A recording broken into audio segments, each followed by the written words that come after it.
Колку штети национализмот на едно општество и како да се бориме против него? Па, во истиот контекст, национализмот, ние како актери од граѓанскиот сектор, навистина мислам дека го сметаме за една прилично назаден, ретрограден начин на гледање на работите, кој што е неодржлив во едно современо општество и во еден современ свет.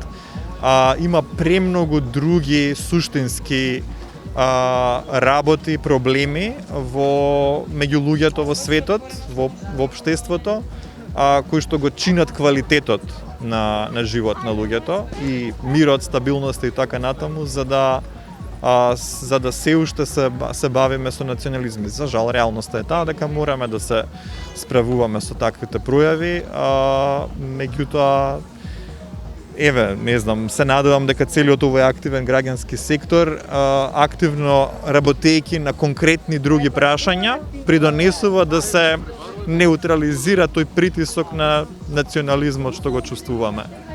И во нашето, и во другите општества, за жал.